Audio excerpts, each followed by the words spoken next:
Actuellement, je me trouve dans la station Addis Abeba du chemin de fer Addis Abeba-Djibouti. Et je vais monter à bord et commencer mon voyage en Afrique. Allons-y. Avant l'arrivée du chemin de fer, la plupart des Éthiopiens avaient pour habitude d'utiliser le bus longue distance pour voyager. Avec la ligne Addis Abeba-Djibouti, la création de main-d'œuvre est l'une des priorités de notre travail. Il existe deux types de formation. Dans l'une, nos équipes, nos managers, forment les futurs cadres en tête-à-tête, dans une relation de type maître à élève.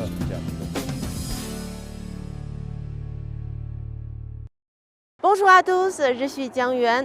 J'aime découvrir différentes cultures et j'adore voyager en train. Aujourd'hui, je suis venue en Afrique et je vais prendre le train depuis Addis Abeba, de la capitale de l'Éthiopie, à destination de Djibouti. L'Afrique au fil des rails, c'est parti!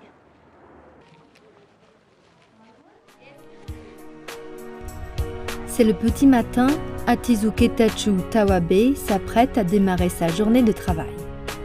Atizu est éthiopien. Il est conducteur de train sur le chemin de fer Addis Abeba-Djibouti. Après avoir étudié avec un instructeur chinois pendant 1 an et réussi ses examens de qualification, il assure désormais seul la conduite du train. Il est en train de faire les derniers préparatifs avant le départ. Bonjour monsieur, depuis combien de temps travaillez-vous ici? Depuis presque 5 ans. C'est un travail fantastique. D'abord parce que j'éprouve une grande fierté, c'est très gratifiant. Et puis conduire un train de mon propre pays, ça a toujours été mon rêve. Que pensez-vous de ce travail? C'est très difficile. Il faut vraiment prendre ce travail au sérieux, être très préparé. Parce qu'aussitôt que vous êtes un peu distrait, il peut y avoir un accident. Actuellement, je me trouve dans la station Addis Abeba du chemin de fer Addis Abeba-Djibouti. Et je vais monter à bord et commencer mon voyage en Afrique. Allons-y. Bonjour. Tout est prêt. Il va bientôt être l'heure de partir. Notre équipe de tournage est également montée à bord du train Addis Abeba-Djibouti. Au son du coup de sifflet, le train entame son voyage d'une journée à destination de Djibouti. Dans le train, l'équipe de tournage a rencontré Ipeltal Kibret, le chef de train de la ligne Addis Abeba-Djibouti. Il a expliqué à notre équipe qu'il s'agit de son premier emploi. Il n'a jamais imaginé qu'un jour, il serait en mesure de travailler sur le premier chemin de fer électrifié de son pays et il éprouve une grande fierté. Voyager dans ce train est à la fois confortable et sûr. Avant l'arrivée du chemin de fer, la plupart des Éthiopiens avaient pour habitude d'utiliser le bus longue distance pour voyager. Mais c'était très dangereux, avec un pourcentage d'accidents élevé, en plus d'être extrêmement inconfortable. Mais depuis l'ouverture de la ligne Addis Abeba-Djibouti, la plupart des voyageurs choisissent de prendre le train, parce que c'est bien plus agréable et que les prix des billets sont moins chers. Le chemin de fer Addis Abeba repose sur un système 6+2.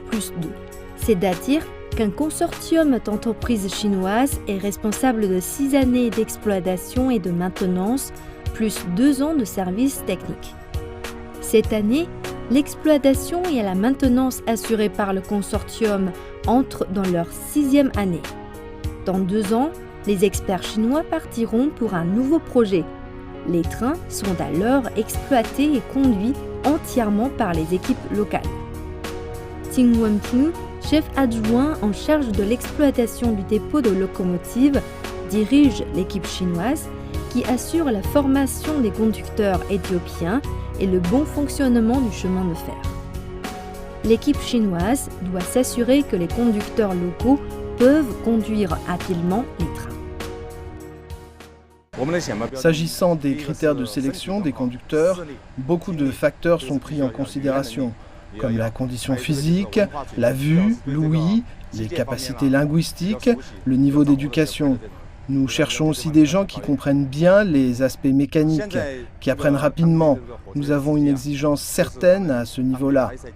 Les conducteurs de trains locaux sont désormais tous des conducteurs d'origine éthiopienne et ils n'ont plus de problème pour contrôler leur train. Mais dans certains cas particuliers, il y a quelques petits défauts à corriger et nous allons donc leur faire suivre une formation systématique. Le travail d'orientation est très important. Il faut qu'au bout de 6 mois, ils soient parfaitement rodés et capables de prendre la relève.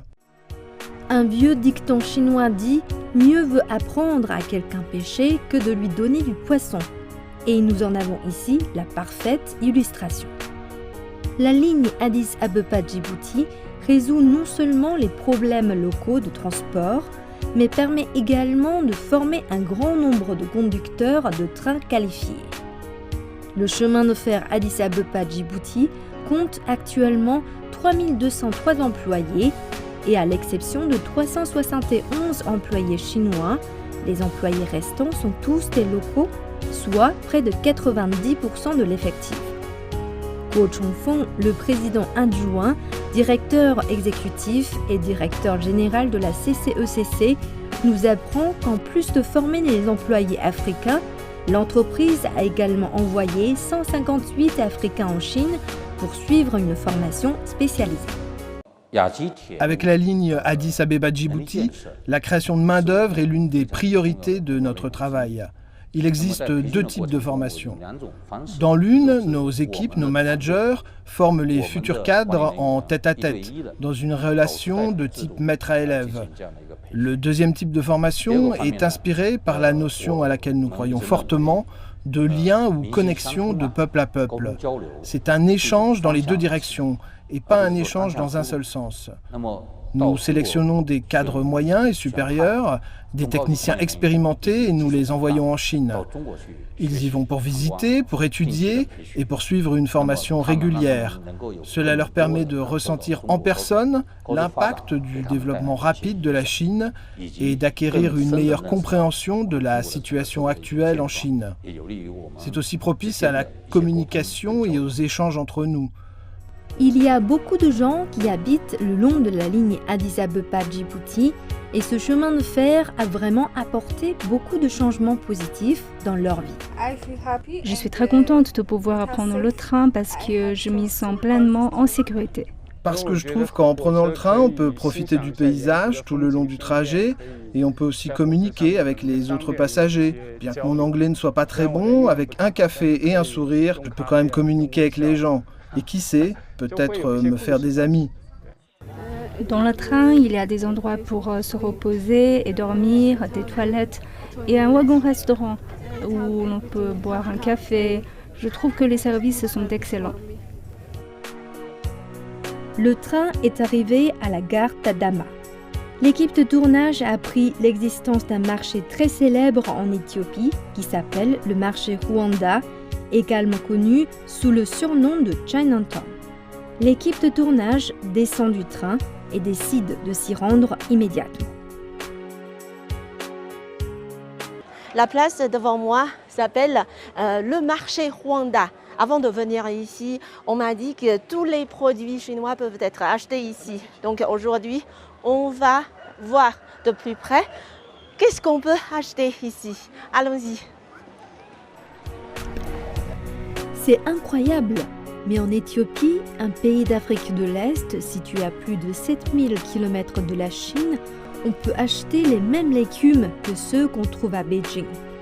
Ici, vous pouvez parfaitement voir un client chinois négocier amicalement et en chinois le prix d'un chou avec un marchand local. Bonjour. Bon après-midi. Vous cherchez des légumes? Nos prix sont vraiment pas chers. D'accord. Je vois que vous avez du chou. Oui, on a tout ici. Du chou, du pak choy, de la coriandre. S'il est aussi facile d'acheter des fruits et des légumes chinois, c'est grâce au développement de l'initiative La Ceinture et la Route. De plus en plus de Chinois vivent et travaillent en Éthiopie et s'intègrent progressivement dans la société éthiopienne. Dans le même temps, on voit de plus en plus de plats chinois faire leur apparition dans les assiettes des Éthiopiens, enrichissant peu à peu les habitudes alimentaires locales. Il vend du poisson? Oui, c'est le patron. D'accord. Lui vend du poisson et vous vendez quoi? Je vends des légumes. C'est ici? Oui, Comment se fait-il que vous parliez aussi bien chinois? je suis à moitié chinoise. Ma mère est chinoise. Ça peut aller mon niveau de chinois? Excellent. Les vendeurs locaux nous ont expliqué qu'ils cultivaient tous ces légumes eux-mêmes. Et il y a même des légumes spécialement cultivés pour satisfaire les goûts des clients chinois. Le marché Rwanda ne cesse de s'agrandir et il y a de plus en plus de Chinois qui connaissent cet endroit et viennent ici pour acheter leurs légumes. Vous venez souvent ici acheter des légumes? Je viens tous les jours. Je travaille dans un établissement tout près d'ici, spécialisé dans la fondue de Chaoshan. Vous êtes le patron? Je suis le chef cuisinier. Comment trouvez-vous les légumes d'ici? Les légumes ici sont vraiment pas chers. En plus, ils les emballent et s'occupent de la livraison. Le marché Rwanda est une sorte de microcosme de la coopération sino-africaine mutuellement bénéfique. La Chine et l'Afrique, c'est comme une paire d'amis. Bien qu'ils soient séparés par un océan, leur attachement est solide comme le roc. Après des décennies d'entretien et d'irrigation, l'amitié sino-africaine s'est épanouie pour devenir un arbre imposant qu'aucune force ne peut ébranler. L'initiative La Ceinture et la Route favorise les échanges économiques et commerciaux et crée des passerelles culturelles entre les pays, autant d'échanges humains qui rendent cette initiative plus vivante et incarnée. Le chemin de fer Addis Abeba-Djibouti est un projet phare dans l'initiative La Ceinture de la Route, comme le premier chemin de fer électrifié dans l'Afrique de l'Est. Ce chemin de fer, à mon avis, pendant les 5 années dernières, est devenu à la fois une voie de la prospérité, une voie de l'amitié, une voie de la coopération gagnant-gagnant. Actuellement, je me trouve dans la station Adama du chemin de fer Addis Abeba-Djibouti. Et maintenant, je vais monter à bord et continuer mon voyage. Bonjour. Les moyens de transport en Éthiopie étaient très peu développés. Ce dont les Éthiopiens rêvent de longue date, c'est d'avoir un chemin de fer flambant neuf qui puisse transporter des marchandises étrangères vers l'intérieur du pays et envoyer des produits nationaux vers l'extérieur. Le chemin de fer Addis Abeba-Djibouti, avec le support des entreprises chinoises, a aidé le peuple éthiopien à réaliser ce rêve. Le chemin de fer Addis Abeba-Djibouti, construit dans le cadre de l'initiative La Ceinture et la Route, favorise le processus d'industrialisation de l'Éthiopie et de Djibouti, accélère le développement de l'économie locale et joue désormais un rôle de véritable corridor économique. Le chemin de fer Addis Abeba-Djibouti est l'un des premiers projets de l'initiative Ceinture et Route et aussi un projet phare de la coopération entre la Chine, l'Éthiopie et Djibouti. Cela fait aussi partie du cadre 2 axes plus 2 côtes évoqué dans le concept de développement pacifique de la Corne de l'Afrique de l'Est, mis en avant début 2022 par Wang Yi, ministre chinois des Affaires étrangères. Le chemin de fer Addis Abeba-Djibouti est l'un de ces 2 axes et il joue donc un rôle important. La construction et l'exploitation du chemin de fer Addis Abeba-Djibouti ont également eu des effets sociaux et économiques importants sur la région. Ils ont favorisé le développement économique des 2 pays, ainsi que le développement de la ceinture économique le long du chemin de fer Addis Abeba-Djibouti. Abdi Zenebe Meskela, le directeur général de l'Ethiopian Djibouti Railway Share Company, nous explique que la ligne Addis Abeba-Djibouti est désormais un élément indispensable du secteur logistique en Éthiopie et à Djibouti. Nous sommes vraiment connectés maintenant grâce à l'initiative La Ceinture et la Route, affirme-t-il. Comme vous l'avez dit à juste titre, cela fait partie intégrante de la plus grande initiative à laquelle nous assistons actuellement au niveau mondial, celle qui a lieu dans le cadre de l'initiative Ceinture et Route. Et cette région a énormément bénéficié de la ligne ferroviaire Éthiopie-Djibouti. Du côté de Djibouti, nous avons assisté à une augmentation de capacité très forte des ports. Les ports sont très importants pour Djibouti. Et ils ont permis de créer des emplois et contribuer à l'économie dans son ensemble. Comme vous le savez, cette partie de l'Afrique était connue dans le passé comme la porte d'entrée vers le centre et le sud de l'Afrique. C'est encore le cas aujourd'hui et nous espérons nous développer en conséquence. Du côté éthiopien, ce chemin de fer a joué un rôle fondamental. Jusqu'à présent, nos responsabilités ont porté sur le transport des matières premières et des produits manufacturés. Un produit essentiel pour l'Éthiopie, par exemple, est le café. 100% du café éthiopien est maintenant exporté via la ligne de chemin de fer Éthiopie-Djibouti. Cela augmente la qualité du café et la vitesse à laquelle le café atteint les ports. Et nous recevons beaucoup de compliments de la part de nos clients. Le chemin de fer Addis Abeba-Djibouti assure une ligne vitale. Elle est appelée chemin de fer Tanzanie-Zambie de la nouvelle ère. Elle est aussi le premier chemin de fer électrifié d'Afrique de l'Est. Dans le même temps, c'est aussi un chemin de prospérité, d'amitié et de coopération gagnant-gagnant. Le chemin de fer Addis Abeba-Djibouti est un projet phare dans l'initiative La Ceinture de la Route, comme le premier chemin de fer électrifié dans l'Afrique de l'Est. Ce chemin de fer, à mon avis, pendant les 5 années dernières, est devenu à la fois une voie de la prospérité, une voie de l'amitié, une voie de la coopération gagnant-gagnant. Le chemin de fer constitue une artère économique importante et puis indispensable pour l'intégration économique régionale dans la Corne d'Afrique. Il permet de réduire considérablement le temps et les coûts de transportation entre les deux pays. Nous allons bientôt arriver au terminus de la ligne Addis Abeba-Djibouti, la gare de Nagad. Nous sommes déjà dans la capitale de la République de Djibouti. Nous allons descendre tout de suite du train. Je suis déjà impatiente. Allons-y. Et vous savez que notre mission d'aujourd'hui, c'est de trouver des éléments chinois à Djibouti. Donc, en tant que local, qu'est-ce que vous avez à me proposer? La première des choses, vous venez de prendre le train. C'est une nouvelle chemin de fer financé par la Chine. C'est l'une des premières choses que je peux vous montrer à l'instant même. Il y a aussi également la zone de libre-échange qui est financée et construite par la Chine également.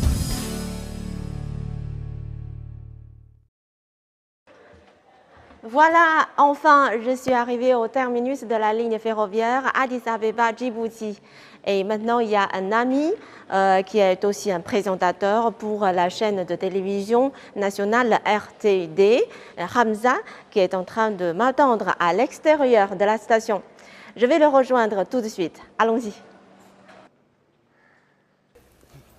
Bonjour, bonjour Hamza. Bonjour, bienvenue.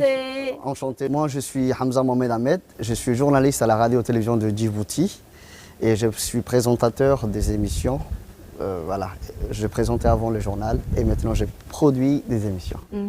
Et vous savez que notre mission d'aujourd'hui, c'est de trouver des éléments chinois à Djibouti. Donc en tant que local, qu'est-ce que vous avez à me proposer? La première des choses, vous venez de prendre le train qui a été récemment inauguré en 2017 par le président de la République djiboutien, son Excellence, M. Ismaël Omar Guelleh, et par l'ancien Premier ministre éthiopien, Haile Mariam Desalegn. C'est une nouvelle chemin de fer financé par la Chine. C'est l'une des premières choses que je peux vous montrer à l'instant même. Il y a aussi également la zone de libre-échange qui est financée et construite par la Chine également. Et il y a juste, après l'indépendance, on a notre propre palais du peuple qui accueille de grandes réunions et une rencontre internationale c'est l'un des bâtiments qui a été également financé par la Chine. D'accord. Donc, est-ce que vous pouvez nous servir de guide pour y aller et pour Avec plaisir. voir de plus près? Avec plaisir, allons-y. Allons-y. Allons-y.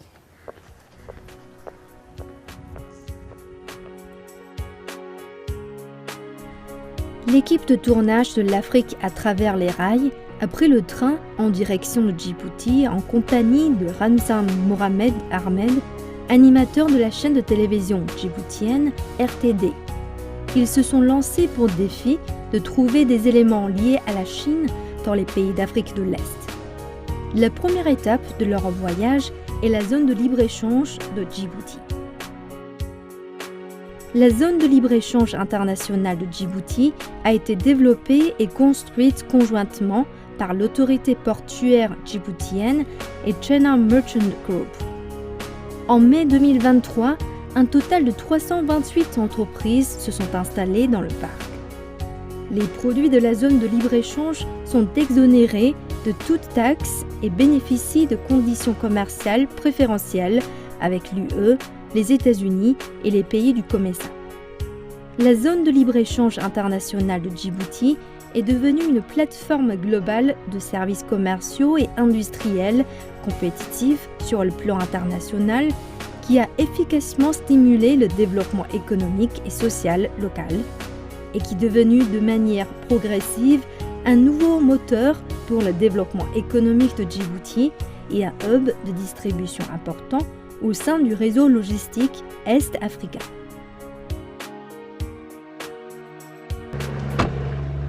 Hamza, à quoi ça sert ce champ? C'est un champ de dépôt des marchandises qui sont destinées plus généralement dans les marchés éthiopiens. Donc on les stocke ici une fois qu'elles sont atterries à Djibouti, donc on les stocke ici et après ils vont répartir vers le pays de destination. D'accord. On va faire un petit tour? Ouais. Mais la plupart des voitures, des marchandises sont vendues à l'Éthiopie. D'accord. Après avoir visité la zone de libre-échange de Djibouti, Ramzan Mohamed Ahmed et la présentatrice de CLTN, Zhang Yuan, se sont rendus sur la plateforme de commerce électronique de la zone de libre-échange. Hamza, oui. À quoi ça sert ce bâtiment? Ces bâtiments, elle s'appelle Djibouti International Tower. C'est un bâtiment inauguré par le président de la République en novembre 2019. Donc, il y a des bureaux, il y a le bureau du président de l'autorité des ports, M. Aboubakar Omar Hadi. Mais il y a aussi une partie dédiée pour l'exposition de toutes les marchandises, que ce soit, c'est pas uniquement 100% chinoise, mais il y a éthiopiens, il y a locaux aussi, qui exposent leurs produits, leurs ventes. Et vous pouvez directement scanner et contacter directement la société sur leur plateforme, directement. Elle s'appelle Gmart. Gmart. D'accord. C'est-à-dire, si moi je passe une commande de la Chine, je commande une marchandise djiboutienne ici, ça fera combien de temps pour aller à Pékin en Chine? Trop rapidement, 2 semaines. 2 semaines? 2 semaines, 2 semaines, pas plus que ça. C'est très vite. C'est très vite. C'est très vite. Tout est ici, donc pas la peine de prolonger le temps d'attente. Donc vous pouvez directement trouver votre marchandise en Chine dans 2 semaines. C'est chouette. C'est chouette. Après avoir visité la zone de libre-échange, l'équipe de tournage a suivi l'animateur de la télévision djiboutienne vers un nouveau lieu, le Palais du Peuple djiboutien, construit avec l'aide de la Chine. C'est également l'un des bâtiments emblématiques de Djibouti qui accueille de nombreux événements majeurs organisés dans la capitale. Johan, on va aller dans le bureau du directeur du Palais du Peuple. Il va vous essayer de vous présenter le Palais du Peuple. D'accord. Il s'appelle Abayazi. C'est un grand homme, c'est un grand artiste. Donc il connaît mieux que moi du Palais du Peuple et de son histoire et de son monument. Ok. Donc, je vais lui poser des questions et parler avec lui. Avec lui. Ok. Bonjour monsieur le directeur. Bonjour. Bonjour. Bonjour monsieur le directeur. Bonjour, je vous présente Johan, journaliste CGMT. Enchanté. Merci beaucoup, M. Abaïzi, directeur général du Palais du Peuple. Enchanté, merci de m'accueillir. Les deux présentateurs ont visité le Palais du Peuple de Djibouti en compagnie de son directeur, Abayazid Roumed Ali. Ça, c'est la salle de conférence.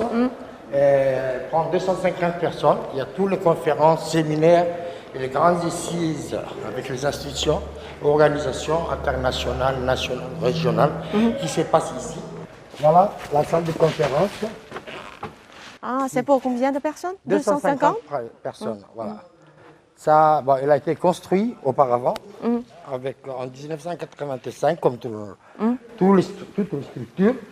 Mais cette salle-là, elle a été endommagée par l'incendie en 2005.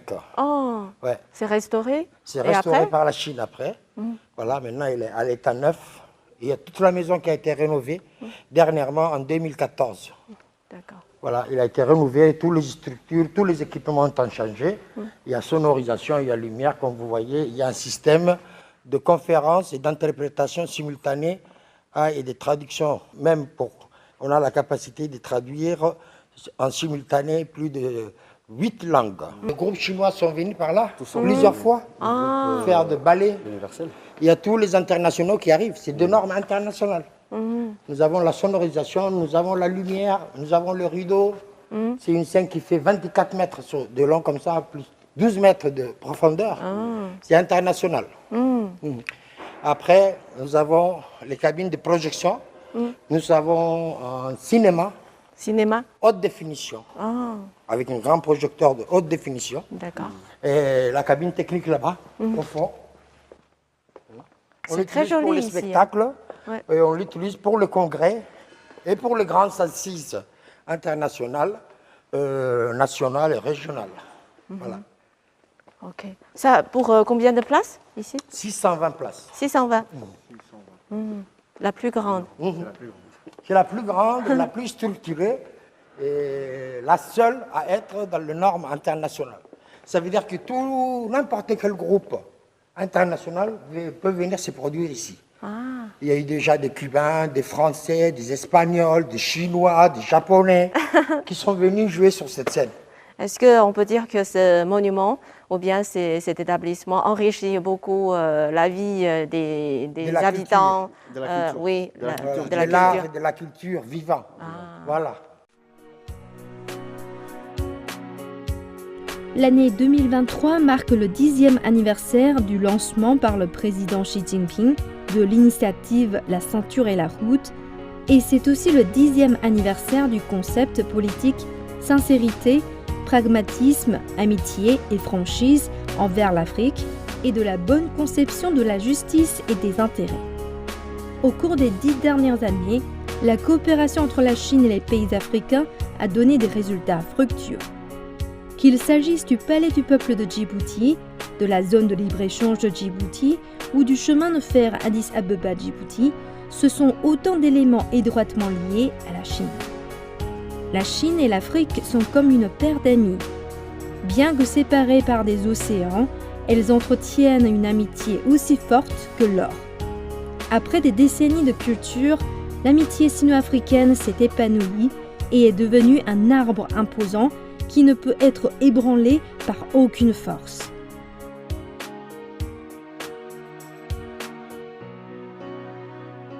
Voilà, notre émission touche à sa fin. Merci beaucoup à notre ami Hamza.